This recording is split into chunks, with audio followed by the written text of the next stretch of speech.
Wits was a very physical team.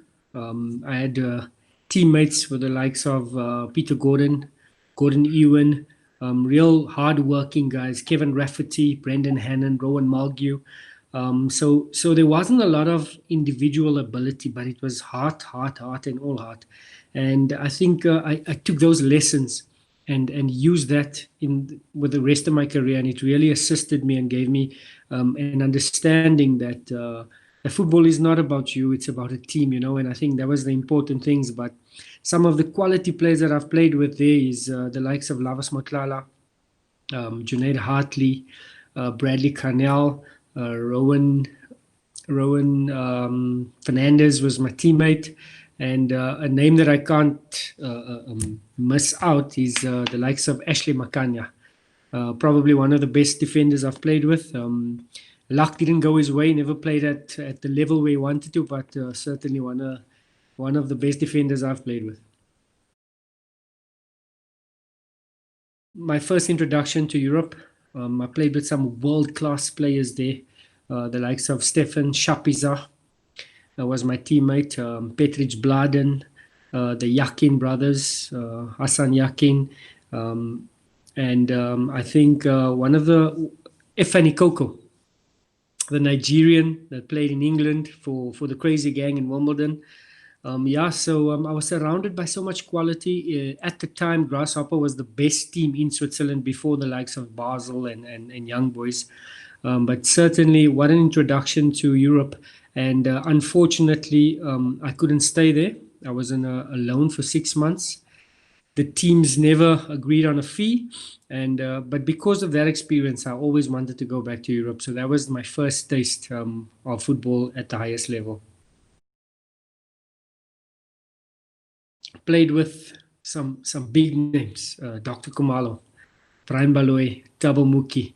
I think it's safe to say it's my most successful stint in South African football. I think in 3 years I won like 9 or 10 cups. I think it's where I found myself as a football player. You know, it's one thing playing for Wits and playing okay every third or fourth game. When you put on the gold and black, the microscope is on you. Every game you need to produce a certain level of football, and that certainly helped me focus a bit more.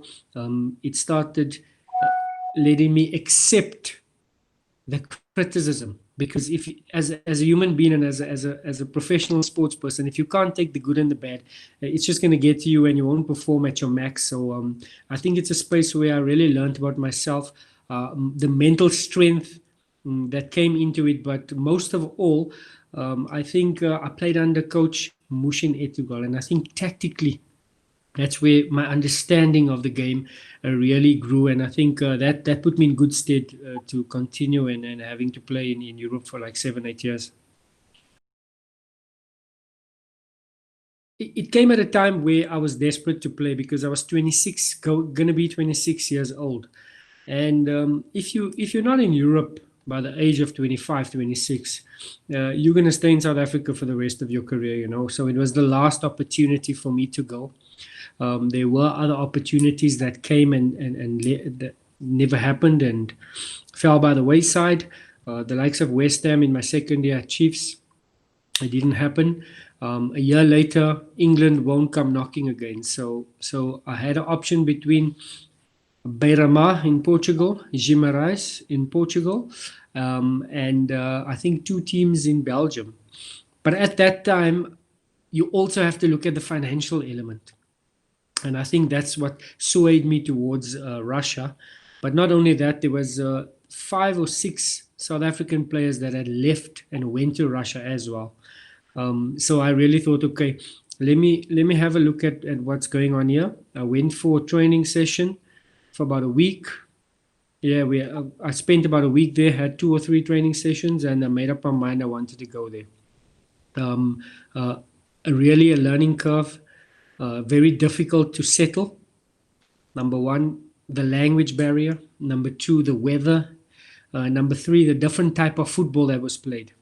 So it really took me a while to get settled there. I think When I arrived, I think the third week I got injured. I was out for 2 months.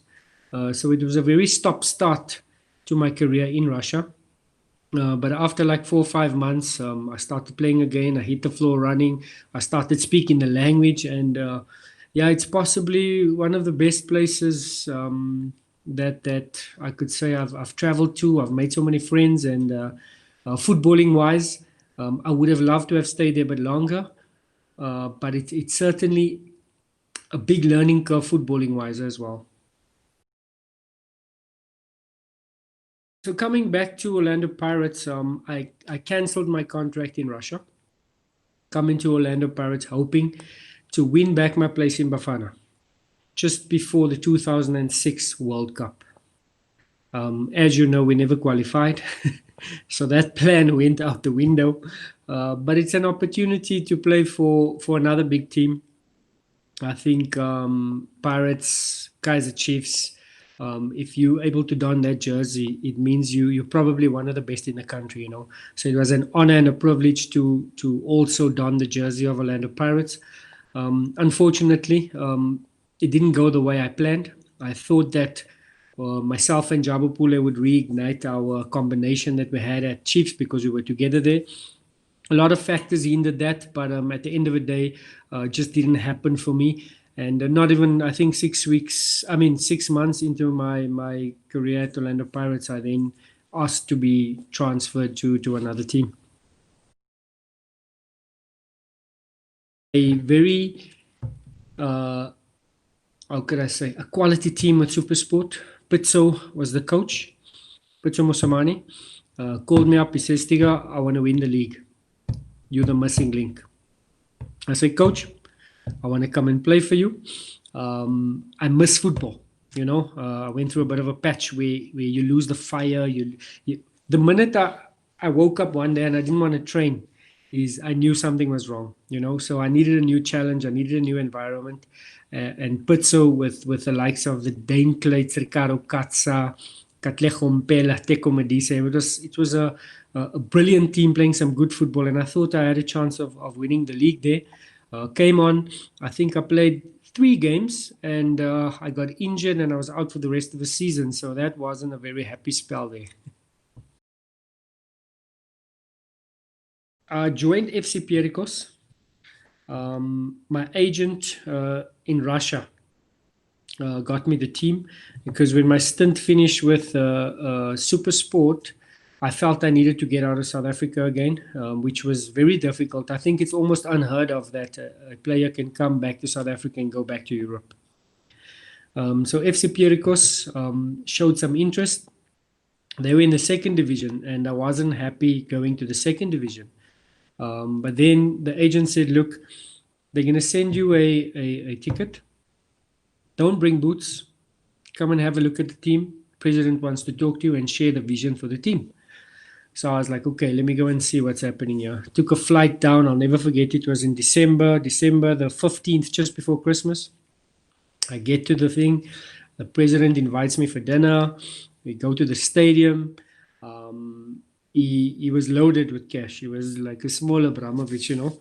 So the next day, I wanted to have a look at the quality of players there. So I say I'm going to go down to training and have a look.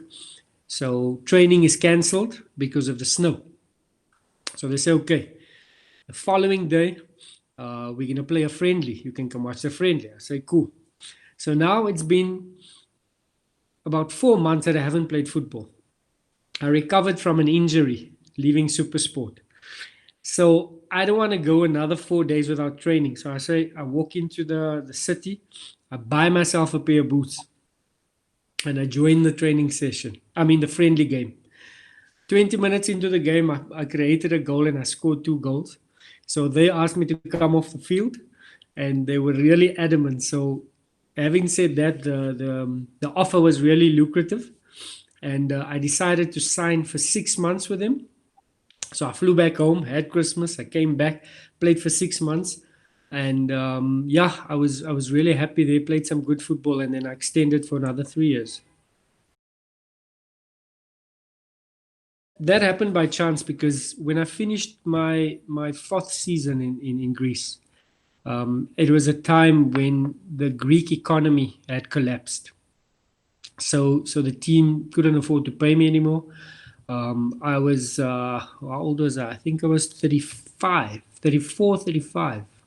Yeah. And I was like, okay, look, I played long enough now. I'm coming home to relax and join the business and carry on. And then it was the 2010 World Cup. So I go watch Brazil and Portugal. And Roger de Sá invites me to the hotel because he was with the Portuguese national team.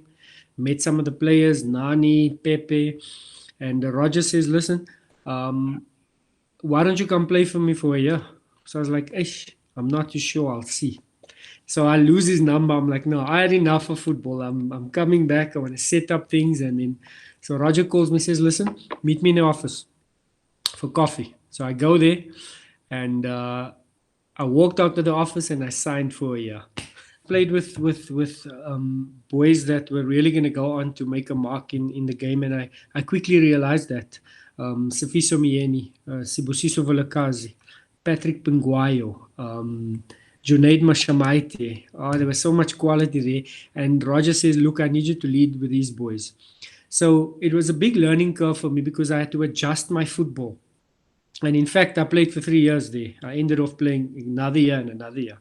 But I quickly understood that I couldn't be the Stiga of old, the Stiga that South African fans knew, that I wanted to get forward and dribble. And because there was so much quality with these boys, I needed to now take a back seat and control the strings from behind, I actually changed my position. I was a defensive midfielder alongside Michael Morton. And then we had this 3, 4, 5 players in front of us with all the ability in the world. And my game really evolved and I started enjoying that defensive midfield role. But it was just so nice to have come full circle from starting out at Wits and ending it off at Wits.